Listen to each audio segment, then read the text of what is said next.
Bienvenue ici dans l'expo qui se trouve à Rock & Co. David qui m'a invité. Et donc, bienvenue dans ma tête. Vous avez ici plein de choses que je peux faire dans plein de styles différents. La plupart des choses, ça commence tout simplement avec ça. C'est du critérium, c'est du crayon, le plus basique, du HB. Après, va y avoir le reste du matériel du bureau, du bic, du blanco, des enveloppes, tout ça. Et après, il y a des choses que j'ai redécouvertes et avec lesquelles je prends un plaisir fou. L'aquarelle, qui est un matériau qui est génial parce qu'il faut une maîtrise de dingue pour réussir à faire des choses. Et en même temps, les choses sont bien à partir du moment où on est libre. Et c'est un matériau qui ne peut fonctionner que par sa liberté. L'aquarelle, c'est une tache de couleur dans de l'eau. L'eau, elle fait toute seule. Puis après, de l'encre. C'est une rapidité d'exécution juste géniale. Vous allez, puis quelques travaux éventuellement à l'acrylique, très rares pour l'instant parce que j'en fais pas beaucoup. Le café, c'est une excellente technique. Ça fait longtemps que je ne l'ai pas utilisée celle-là. Enfin si, je l'ai utilisée mais pour pourrir une carte. Il y a Fabien Drujon qui fait le film La jeunesse de Guillaume le Conquérant qui m'a demandé de faire une grande carte comme ça. Carte médiévale de la Normandie, ça n'existe pas, c'est aussi simple que ça. Donc je suis parti sur une base plutôt de cartes à la romaine et je fais mon dessin et à la fin je l'ai pourri de manière relativement ultime avec tout ce que j'avais à portée de main. Donc cette carte-là est le symbole de ma vie avec de la clope et du café. Depuis 2011 maintenant, je suis avec un groupe d'amis d'une association qui s'appelle Le Temps des Rêves et avec qui j'ai participé pour faire de l'illustration de recueil. Pour un recueil qui s'appelle Pierre d'encre, le numéro 1. Il y a le 5e qui est en cours de travail.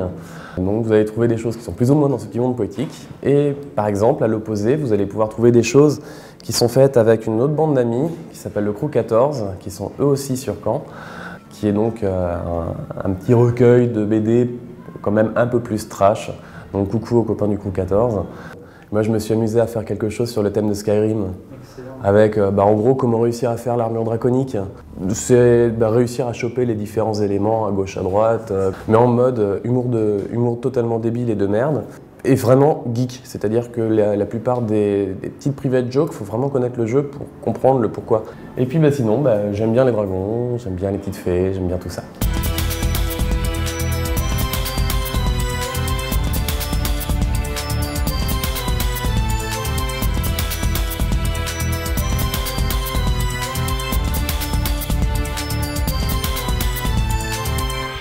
Par exemple, celui qui est juste en dessous avec ses 4 yeux, je me suis amusé à le faire de façon à ce que ce soit vraiment une bestiole très flippante. Le truc qui va... le machin, il va te regarder à la fois en face et sur les côtés. C'est vraiment le prédateur ultra violent. Je m'étais amusé en plus à lui faire une espèce de mâchoire à la requin. Les requins, ils n'ont pas une mâchoire normale, c'est un truc qui s'ouvre et qui se réouvre encore après.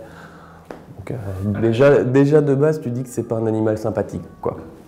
Et l'autre en dessous, c'est un peu moins une arme de guerre, c'est juste un dragounet mignon. C'est une petite bête. C'est tout mimi. Premières influences, ça va être John O et Alan Lee. Je ne sais pas si vous connaissez. C'est les deux grands illustrateurs actuels du Seigneur des Anneaux. Il y a entre autres une version illustrée qui est épaisse comme ça avec des planches de Alan Lee, c'est que de l'aquarelle. Donc Alan Lee pour le côté aquarelle et le côté crayonné pour John O, qui ont tous les deux des niveaux de dingue et ils te font des dragons. En autre influence, on va partir éventuellement sur des plus anciens. Je vais partir, je sais pas, Léonard de Vinci tout simplement. Je voulais faire Léonard de Vinci quand j'étais petit. Ce qui fait que maintenant je suis dans le bâtiment et j'aime la notion d'architecture et ce genre de choses-là, ça m'éclate toujours autant. Et en même temps, il y a le regard, le crayon sur l'anatomie, ce genre de choses-là, je peux pas m'en départir, j'ai ça dans la peau. Je vais adorer William Turner. Comme je disais, le petit côté aquarelle, là du coup, on est un petit peu plus récent, mais avec un mec qui fait des ciels et puis ses ports, par exemple, sont juste sublimes. En repartant sur la BD, on peut partir par exemple sur Loisel. Le droit vachement plus, sur toute sa finesse, son travail sur l'encre, ses faits qui sont juste sublimes. Il a sorti une BD là dernièrement de toute beauté. Florence Magnin, ça c'est lié aussi à mes influences de livres et où elle a fait des illustrations qui sont très très belles, avec un côté un peu féerique, avec des couleurs qui sont très particulières. On reconnaît son truc, c'est très féminin, c'est très rond. Un petit mot pour la fin. Merci déjà à vous d'être en face, d'avoir suivi tout ça. Merci à vous de m'avoir filmé. Merci Gargouille. Merci à David en bas d'avoir accueilli la quarantaine de pièces qui sont sur les murs. Merci à tous ceux qui sont venus, à tous ceux qui ont dit qu'ils veulent voir, à tous ceux qui me suivent, que ce soit sur Facebook. J'ai un petit Facebook qui est ouvert il n'y a pas très longtemps au nom de Mathieu Ripoche, un autre lapin, ou sur Deviantart, pareil, un autre lapin, c'est Point Deviantart, je crois. De toute façon, si vous tapez un autre lapin, vous tombez forcément sur moi.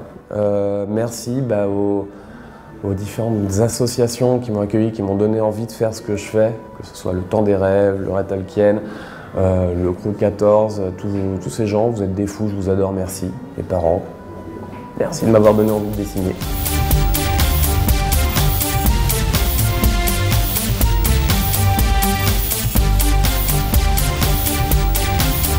Je suis une licorne.